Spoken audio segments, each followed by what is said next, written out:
Davis, your host of the Untold Miracles podcast, and today is a very special episode because we are live from Seacrest Studios in Monroe Carroll Jr. Children's Hospital at Vanderbilt with 22-year-old country singer, songwriter, and big machine recording artist who is one of the kindest people I've ever met. His heart, his smile, and his voice make him a triple threat, and he is making waves in country music. Noah Schnacky, welcome to the podcast. That was like the best intro ever. Thank you. Thank you so much. Well, Noah, on this podcast, we talk about miracles, and I know you believe in miracles, but I think more importantly, you are really good at creating miracles for other people in this world, and I'm going to talk to you about that during the podcast, but I want to start with when you started writing music when you were 12 years old, and you wrote your first song for a girl in 6th grade. We don't have to go there. Tell me about your love for country music and kind of how that began. I can remember being in 6th grade and writing the cheesiest song, and Allie, you can tell me if you think it's good or not, because I never got to show it to her. But it went 6th grade. You are the prettiest thing I have ever saw. I mean, dang, your hair, your looks. Ooh, I can recall the days. It was horrible. It was. I'm like cringing singing it. So that's where my story started. Then 13 years old, I put out a song, and this is really funny because we were just listening to her on the radio. I didn't put it out, thankfully. It was called Selena. It was about Selena Gomez. Yeah.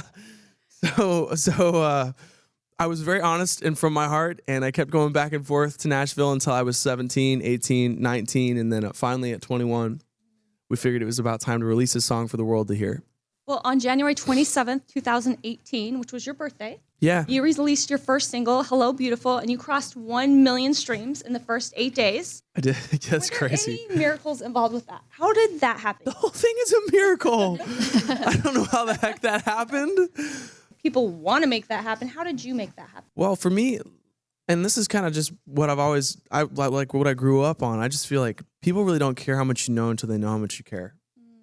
And so from like a young age until 21, I just tried to make a big deal of other people. And so we tried to do that in a million different ways, whether it was flying across the country to surprise a girl at her house in Wisconsin in the dead of winter, just to remind her that she's seen, or dressing up like an old grandpa with prosthetics and stuff and pretending like I'm someone's uncle and then singing them a song with like a really like pure voice, even though I look super raspy and like rugged, and letting her like connect the dots in her head at her sweet 16. It's always different. That's what I tried to do though, is just try to it's always seemed to work best when I make a big deal of other people. You have over 500,000 fans on Instagram, and you really engage with them. And I want you to share the experience of when you got permission from a parent to go surprise a girl who really loved the song Hello Beautiful.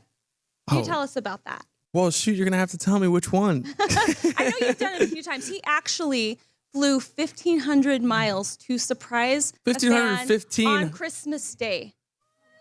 I think that video got 6 million views. Yeah, it was a crazy experience. And I will say, like, we probably should have asked if they were going to be home first, because we went up without knowing if they were even there. And I mean, I didn't just drag me. I dragged my dad, my full crew. And so we showed up at their house, and I was like, oh, if they don't answer this door, I'm going to get it the whole way home.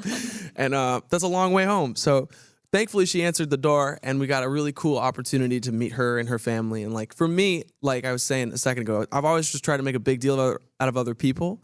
And a lot of times that comes out in the way of me sending a lot of DMs to people and just reminding them that I care. And so I had known that girl for years, just because she had been a fan that long, and I had seen her DMs roll in, and I'd responded to as many as I could have. And like, so to me, getting to do that is something I never want to lose. Tell us about the experience that you had with the homeless woman and what you did for her. Oh, that was really cool. So, okay, back home, we have a huge, well, I used to be home. Orlando used to be home until we started really taking things off here in Nashville, and now it seems like we kind of share a home between the two.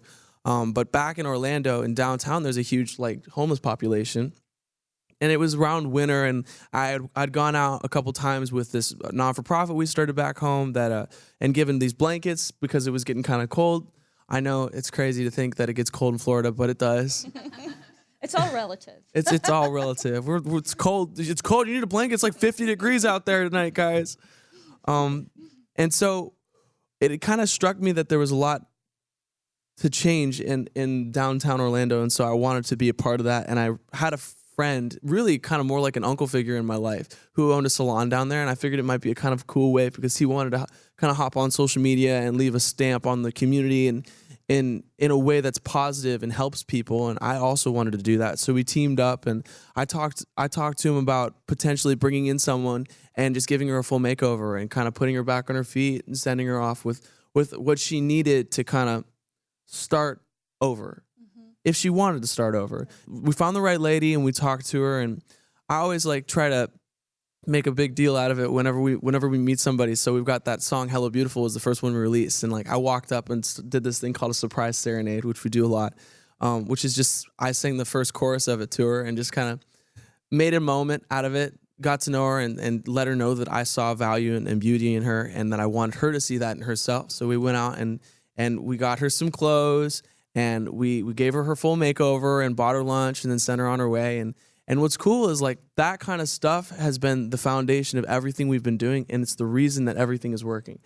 Yeah, I want to talk to you about that because you have a big mission on this earth, in my opinion, and it's connection and it's love, and you do that so beautifully.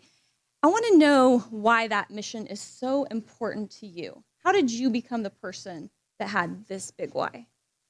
Well, I mean, I feel like in my life, I've kind of seen where those roads lead when you chase it for power or for money, and like it just feels really empty to me. It doesn't really work. And I don't want to get to the end of my life and think, man, what if I had used my life as a weapon? And so when I was younger, I decided that I was going to try and do everything in my power to become a weapon to make this world a better place. And like one thing I noticed that was a huge problem in our society was like the same thing I experience all the time, because, you know, being an artist out on the road, I'm always going back and forth to different cities and different states, and being out so much, I don't really have very much time to hang out with friends. And a lot of the relationships that I was really close with, as things have started to progress and take off in the country realm, I've lost them. Not fully, but like, you know, there's that surface level where you go back and you see someone, it's like, hey, how are you? Oh, cool. And that's as far as it goes. So knowing that I sometimes can go through those lonely periods, I recognized on my social media a lot of the people that are in totally different walks of life go through the same thing in their own way. And when I realized that social media was a big part of the problem, that's what made me want to hop on social media. I wanted to be the antithesis of everything that I saw that social media was producing, which was loneliness. Like my generation is more separated and is more connected than ever before at the same time. And I think a part of that is the culture we've created. So, and I know that like we're all trying to fix that. I even know that Instagram's taking down likes or testing that in the United States this next week. But I think the big thing is like, for me, it starts with us. And for me, it starts with creating a culture that's positive and is helping each other instead of kind of trying to compete. And so we try to create a community online, and I call them my anchors because there's only been 3 things in my life that have been completely constant and like have kept me grounded, and that's my faith, my family, and my fans. And so when I realized that and I started calling them anchors, and they got the message and they understood it in their own minds, they started hopping on like I was and creating their own little families and communities. And the way we identify together was through these anchors by our names. And we took that and started spreading that messaging around social media, that messaging of just being positive and connecting with each other and trying to go out of your way for one another and reminding each other how much value you can have and how that you are loved and you're not overlooked. And I saw as it went from a couple people to a couple hundred to a couple thousand to like now I mean, a couple 100,000. It's crazy. And more. Yeah, it's been absolutely crazy to see the difference it's made. And I've watched people go from Kansas to Arizona off of a relationship that they started and off of just having that anchor by their name on social media in common.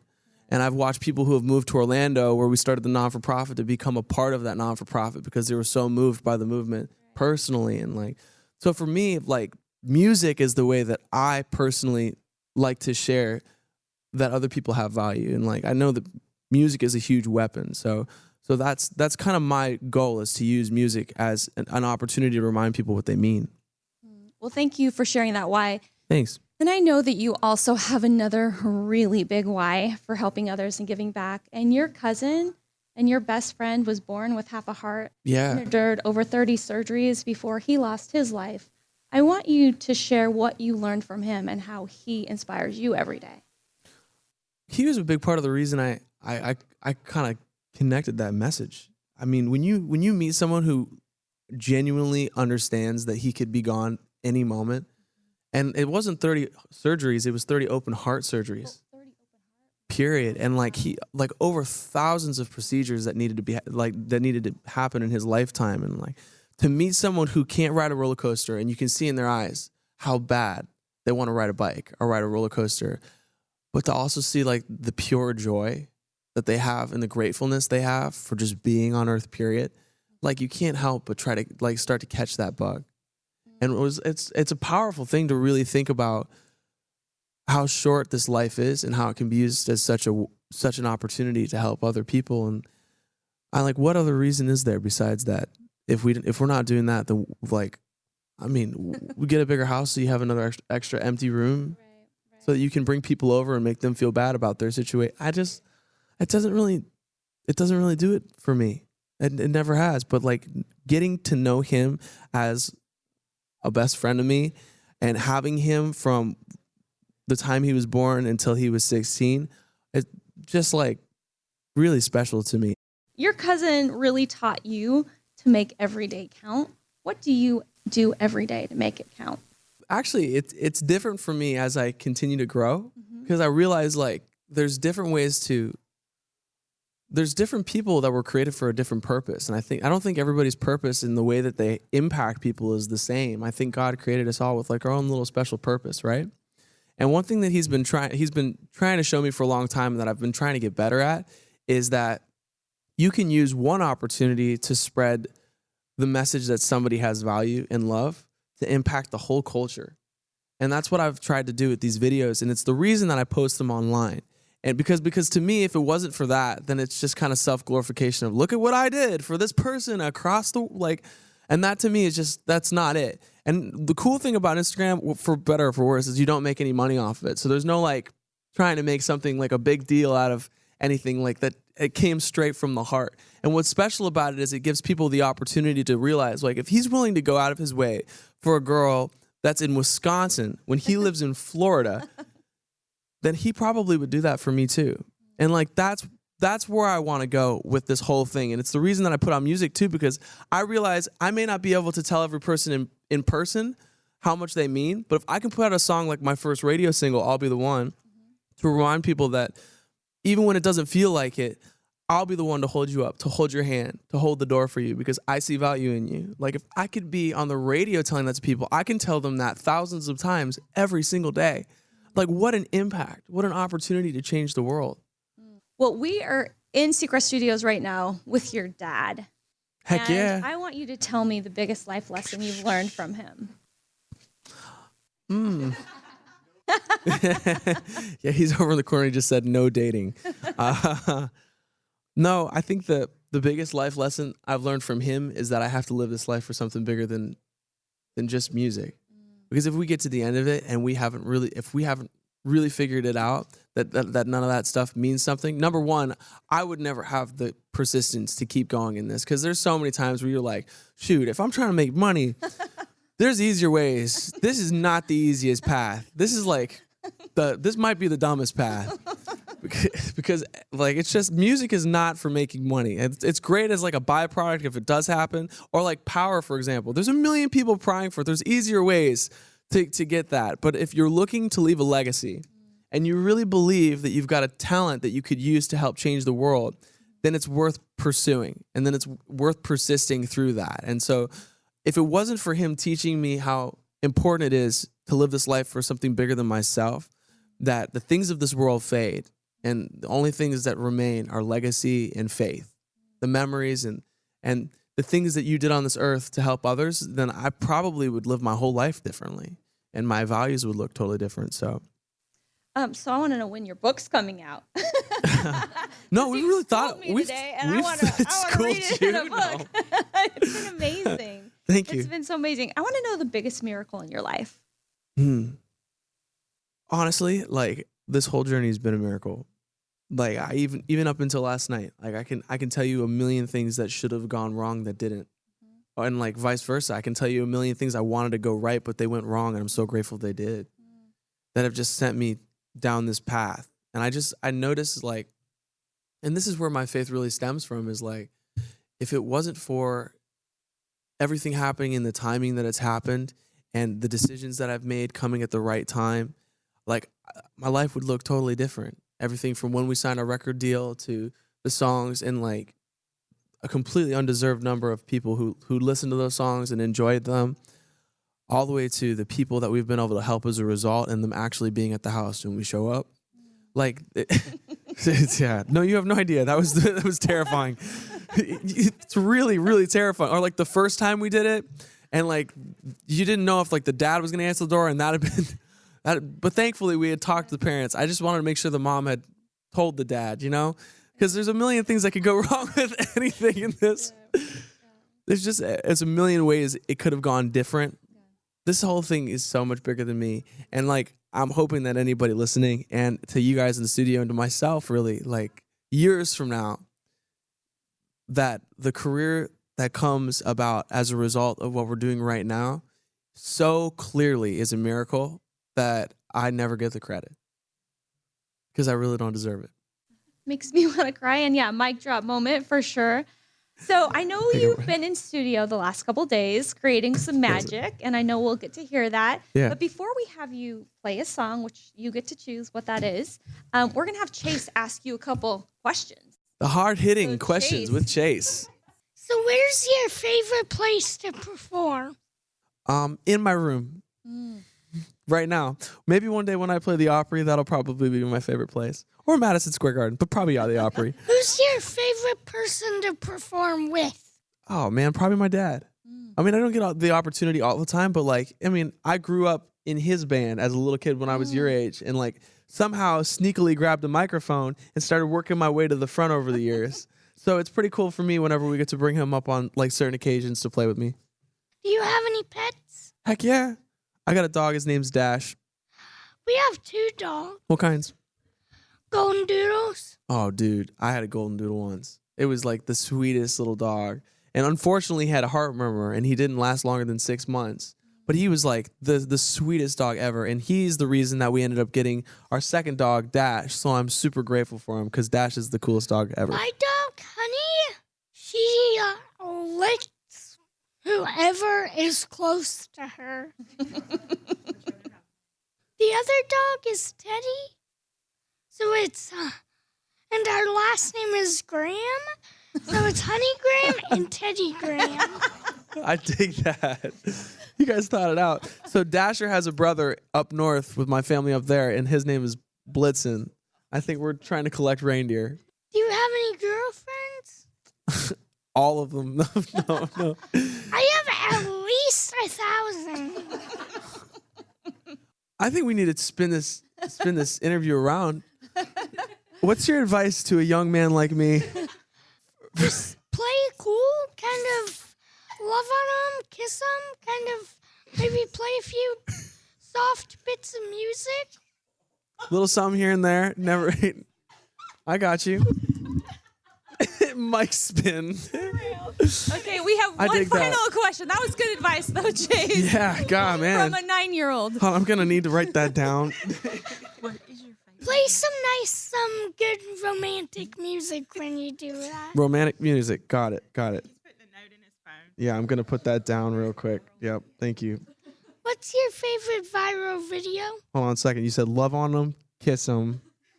Play nice bits. Never give them the full thing, or they'll leave. Play romantic music. You gotta leave them wanting more. Like use the guitar and play romantic music on it. Oh, I gotta work on that. Yeah. Okay, Chase, what was that last question that you asked him? Favorite viral video of yours? What's your favorite viral video? Yours. Oh, my viral videos? Your favorite viral video you were part of. Well, they all have like a special sentiment to me, but probably the one that was the hardest to pull off is because it was so much pre-planning. It was ridiculous. I had to call these I had to call this girl's parents. It was her Sweet 16 coming up, and she had been a fan for a few years. She had always DM'd me and tried to come out of the concerts when we were in town, so I wanted to really make it special for her. And so I called her parents probably a week in advance, and I had this idea, and I pitched it to them, and I was like, listen, I'm going to be her long-lost Uncle Wayne. I need you guys to tell her that her long-lost Uncle Wayne is coming in a few days, that he's going to be visiting family in town, and that he's going to come over for her Sweet 16 just to say, hey, that she's never met him. And like, we had this big orchestration going on for days. And then I show up. I look Dressed up as Uncle Wayne. I had full prosthetics on because my cousin does the prosthetics for Halloween Horror Nights. Right? So she like made me look like this old man. I look like this old biker dude. And like the biker jacket I was wearing smells like cigarettes. So I was selling it. I was like all over. I was selling it. And I walk in with these big glasses and I was just trying to make a chaotic mess of the party. Like they were serving Chick-fil-A, like the chicken nuggets, and I just would grab like handfuls of them and shove them in my pockets. just to see if I could cause a stir. So I definitely want to encourage people to watch that video because it's very so moving. cool. She was so surprised when she realizes that it's not her uncle. Because I was on the couch and I had asked her to come in, right, with this old my best rendition of like an old scraggly voice. Hey, come here, right? I'm gonna play a song or something stupid like that. All of her friends come in. She's thoroughly embarrassed and has to sit on the same couch as me. So you can bet she was like as far away on the couch as she possibly could be because I looked terrifying. Okay, we are gonna get you with your guitar. How about we have you perform one song before we close our interview out? Let's do it. Hold on. This one goes out to Chase and all of his girlfriends.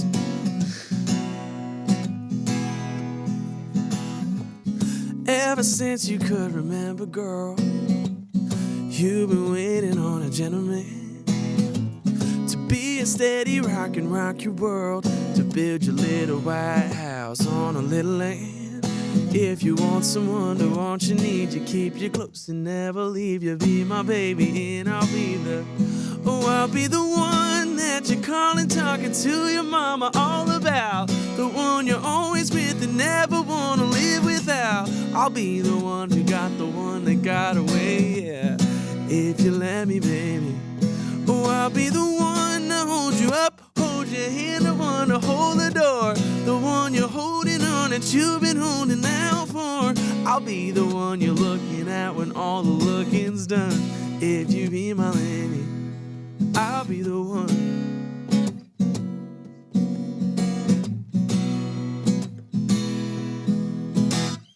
How's that, man? Noah, I have one last question for you. Yeah. I ask this to every guest that's on the podcast, and Oh, I'm shoot. really excited to hear your answer. Okay. If there were 3 miracles that you could create in the world today, what would that look like for you? Holy smokes. You think I just got that off the cuff? Like, how big do I get? Yeah, because, like, is world peace, like, that's pretty... Just what's on your heart? What's on my heart? Mhm. 3 miracles. Mhm. A big miracle would be is if my generation could find a true contentment in their position. Because I feel like if there was true contentment inside of us, inside of my generation, I think a lot of the issues that we're having in our culture nowadays, Mhm. like if people would understand that it's not about what you have in life, it's about what you make of it. I feel like if people were better about enjoying the journey than trying to find the destination, I think it would change a lot of perspectives, and people would probably lead to true peace, and like it would probably lead to a lot more joy. So that would be a really cool one. I think that would be all 3. That works for me. Like that's Well, like literally. Do we don't need... stop me now. I only have one more, and it's that everybody gets cookies and cream ice cream anytime they want it for free. So Noah, tell all of our listeners where they can follow you and learn more about you. Well, you can find me just by typing in my name on social media. But my name's Noah Schnacky, so good luck. Well, Noah, thank you so much for being on the Untold Miracles podcast. It truly is an honor to know you, and I am so excited to watch you continue to create miracles. You're making a difference, and we're grateful. So thanks so much for your time today. Well, this is only our first time here, right? Yeah. But I mean, I assume I'm hoping to come back, and I'm hoping to have much more stories. And I'm hoping that the story is like a lot farther along in that somehow I'm keeping up with Chase's rising star. And Allie's. Yeah. Yeah. Thank you so much for having me. Thank you for being here. 1 out of every 6 kids in America has a mental illness. I'm one of them. Hi, I'm Bella. I had my first panic attack in 2nd grade. By the time I was a teenager, I had thoughts of suicide. I still need care, but children's health care is underfunded. Kids like me can't wait while the funding debate continues. Please give at childrensmiraclenetworkhospitals.org today. Together, we can change kids' health to change the future.